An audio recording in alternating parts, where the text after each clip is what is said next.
Monday Night Raw was fucking incredible last night.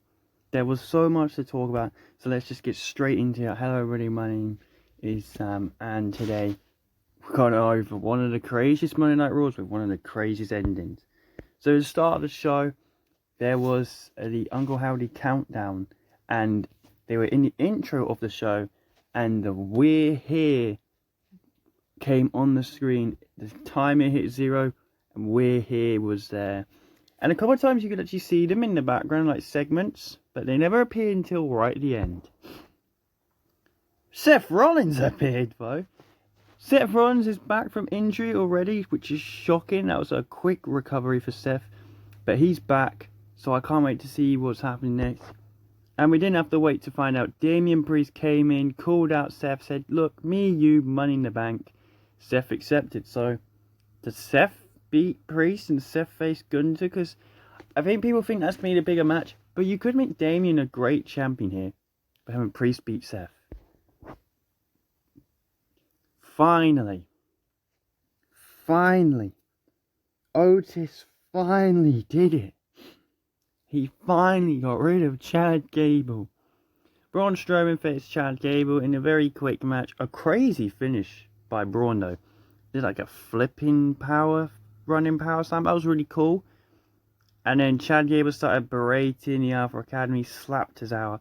Otis had enough, shoved Gable to the floor, left him for dead, someone could say. Talk about that one later. But yeah, good segment. Glad to see Otis is finally moving on. And I don't know what's going to happen next with Chad Gable or Braun. The women's Money in the Bank Triple Threat qualifying match was next. Zelina Vega versus Io Sky versus Kiana James. I had predicted Kiana James was going to win this match because I thought Liv Morgan would get involved and cost Zelina Vega. I was correct with Liv Morgan getting involved and costing Zelina Vega. But actually, Io Sky picked up the win after pinning Kiana James. Liv Morgan literally distracted Zelina Vega. Io knocked Vega to the outside, and Io then hit the moonsault, pinned Kiana James. A lot of people saying, could Io win back-to-back Money in the Banks? It would be crazy, but I think Tiffany Stratton is the right person to do it. And Liv came out in Dominic's cow vest. Yeah, that was a very interesting story, let's say, from them two in the night. Cool. I'm enjoying the storyline, but it's like it's getting like to a point where like what's gonna happen? We're just waiting for Rhea Ripley to come back, aren't we? I don't think there's actually gonna be anything with Dom and Liv. I think he's trying to like stay loyal to Rhea. Sami Zayn called out anybody for a match, anytime, anywhere for the Intercontinental Championship, and Bron Breakker came out, and I thought, right, we gotta get 911 on him. He's gonna get murdered here. Sammy's gonna die. Thankfully, he didn't. A decent promo. I'm starting to get used to Bron Breakker's theme. I did hate it at first, but I'm starting to get used to it. And then Sheamus actually came out, and Sheamus confronted Bron, which set up a match later in the night for Bron Breakker versus Sheamus, which you just knew was going to be an absolute banger of a match. And I think Sami v Bron is the way we're going to go for Money in the Bank, which could mean Sami could lose the belt and then get added into the Money in the Bank ladder match. I think if there's like an extra spot for the ladder match, then, you know, Sami's going to get added in, and Sami could probably win it. Alba Fire and Isla Dawn were confronted backstage by Shayna Baszler and Zoe Stark. They talked about Shayna tapping Jade Cargo out, so I think it was meant to happen, or they don't care anymore. They're talking about botches and everything. So yeah, they talked about that, and I think that's going to be the next match for Alba and Isla. Carlito picked up the win over Dragon Lee with a bit of help from Liv Morgan. And the Judgment Day basically also helped. Liv Morgan came out, and Dominic was like, "Oh, can I have my vest back?" And Liv started like trying to seduce Dom again. Dom is not folding though. He's doing so well. I'm so proud of Dom. Vega came out and then attacked Liv into Dom again. Not like last week though. There was no spicy stuff as last week. I'm not saying the thing's getting stale at all, but I just feel like they're waiting for Rhea Ripley to come back. I'm going with a prediction here, though, and you can come back to this. Dom will not leave Rhea, and Rhea won't attack Dom. Rhea's seen what Liv's trying to do, and Dom is not falling for it. He's being loyal to Rhea. And then, yeah, basically, JD McDonough attacked Dragon Lee. Carlito hit the backstabber. 1, 2, 3. Carlito picked up the win. I can't remember the last time Dragon Lee won a match on his own. But I'm not seriously complaining about it because I'm enjoying the story. And Dom didn't get his jacket back either. Otis talked to Chad Gable backstage saying he's leaving the academy. They all decided to leave, and Gable started berating them again as they left, which would lead to something happening to poor Chad Gable. Drew McIntyre quit WWE. Obviously, as a storyline, but he said the crowd started chanting CM Punk, and Drew was like, I can't do this anymore. Screw this company. I quit. Walked out. Talked to Triple H backstage and was fuming at him. Walked out the arena with Adam Pearce. Which I guess is why the security fucking disappeared for the massacre later on.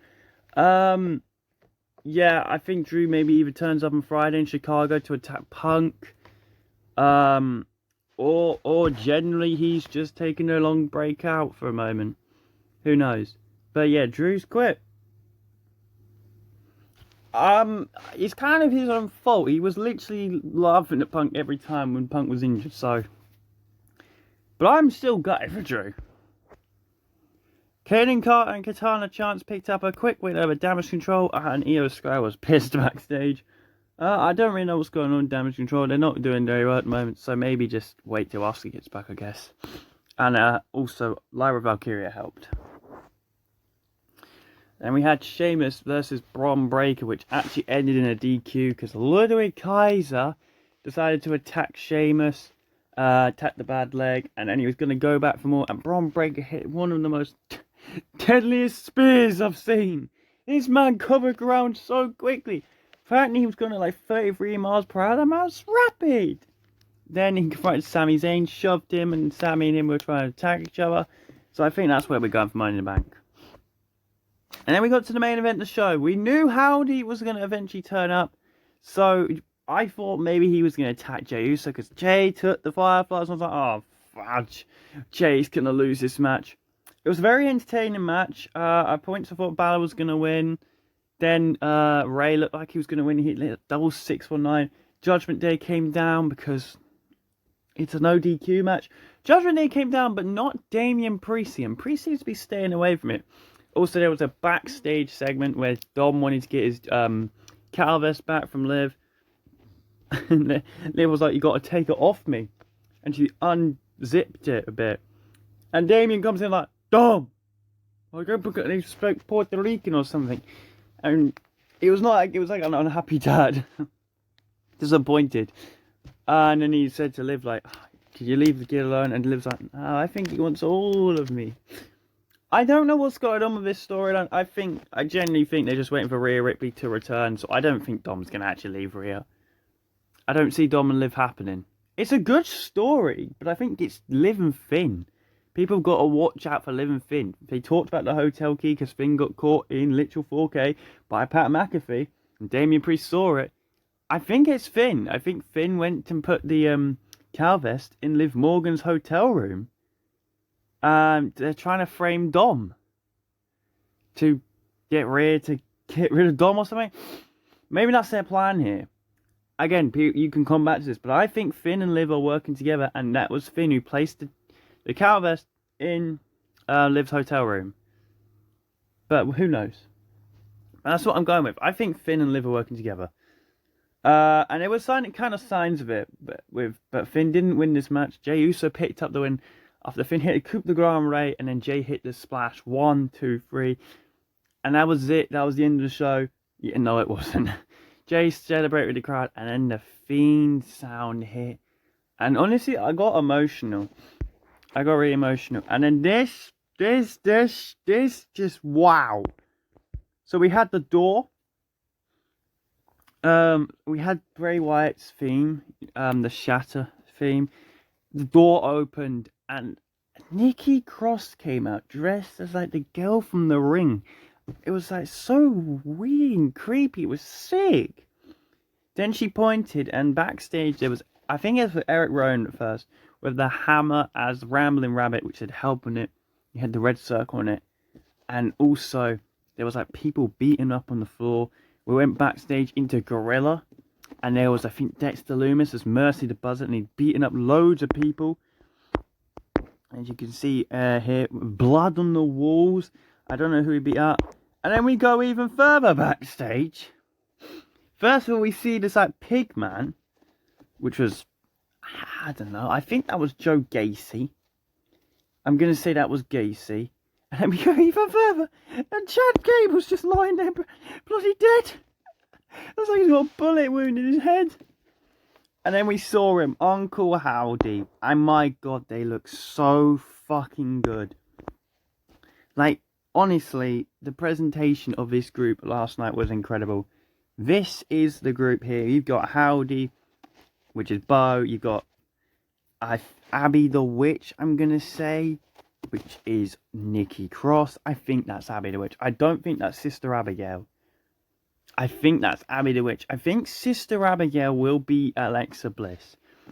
We've got Mercy the Buzzard, which is, I believe, Dexter Loomis. You've got Huskus the Pig Boy, which is, I think, Joe Gacy. And you've got Rambling Rabbit, which is Eric Rowan. And that was the end of Raw. Now, they're called the Wyatt 6, but it's not the number 6. It's S-I-C-K. I think Bray was obviously the 6th member. And I don't know if Bliss is actually going to join this group, or if Bray is the 6th member in spirit, and he's like the lantern. People saying that might be right. But oh my god, what a debut. They just murdered people backstage. It was crazy.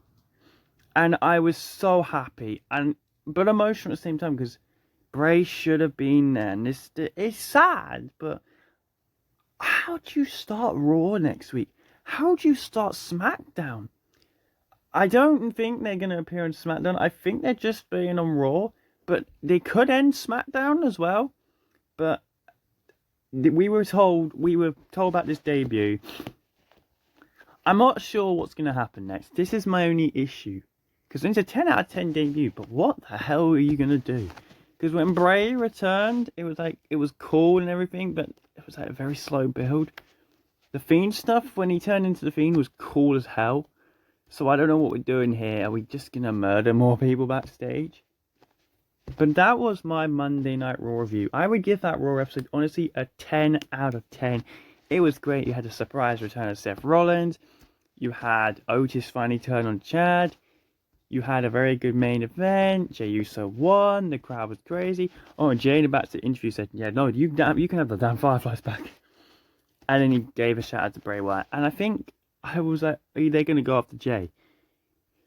I'm glad they didn't. I'm really glad they didn't. We had Judgment Day drama. We had Liv and Dom drama. And we had this incredible debut. Oh, and we had Drew quitting. And this incredible debut of the Wyatt 6. And nearly brought a tear to my eyes. So that Raw gets a 10 out of 10. What a show. Can't wait for SmackDown. And yeah, let me know below. Are you excited for the Wyatt 6 or are you not? Bye for now.